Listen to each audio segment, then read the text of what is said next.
kuna mwenye ulemavu wa viungo, kuna mwenye ulemavu wa ngozi kwa mfano. Lakini Down syndrome haelewi, na ndio maana tumesema maneno kama zezeta, ndunduchu, sijui mambo gani sio.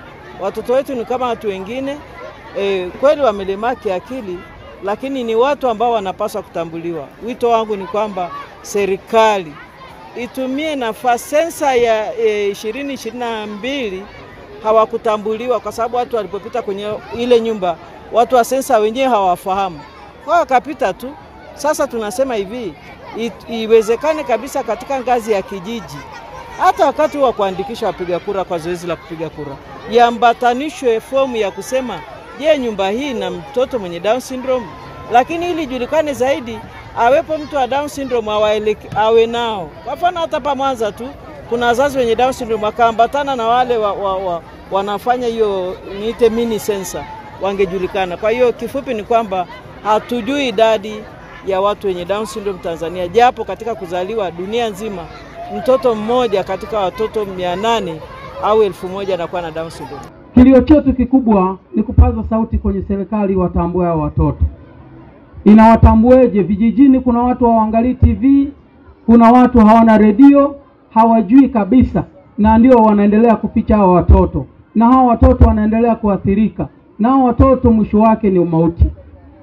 Kilio chetu kwenu serikali, tunaomba kupitia muhadhara huu, kupitia maadhimisho ya leo, ushauri wangu kwa serikali za vijiji na mitaa zihamasishwe kila zinapofanya mikutano, iwe ajenda yao ya kwanza kuhusu hao watoto wenye Down syndrome. Kama mganga mkuu wa mkoa ambaye nasimamia afya, lishe pamoja na ustawi wa jamii, katika mkoa wetu wa Mwanza tuna mfumo, na nchi nzima ina mfumo wa kuwatambua rasmi watu wote wanaoishi na ulemavu, na kwa mkoa wetu wa Mwanza tuna walemavu takribani 10,800 na zoezi bado linaendelea la kuwatambua. Lakini kama ambavyo tunasema hawa ni walemavu kama ulemavu mwingine, na ni sehemu ya jamii, hatutaki kuwatenga, na kama ambavyo mmeona wana uwezo tofauti tofauti, kwa wanatakiwa kuwezeshwa kwa huo uwezo ambao wanao.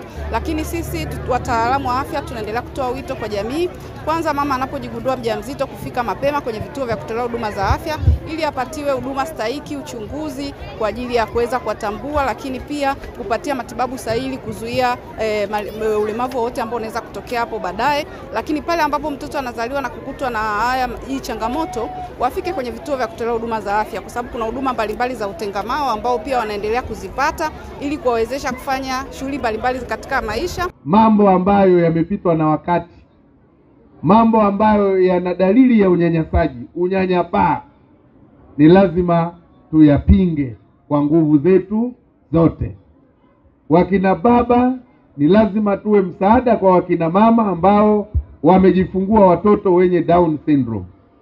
Sisi tukisimama Bennett na wake zetu, wakina mama hawa kwanza ndio walezi wakuu hawa watoto, watapata moyo, watahamasika, wataona hawajatelekezwa, wataona wako peke yao, hawatakuwa wanyonge, na wala hawatamkufuru Mungu kwamba amewapa mzigo katika jamii au katika familia yake.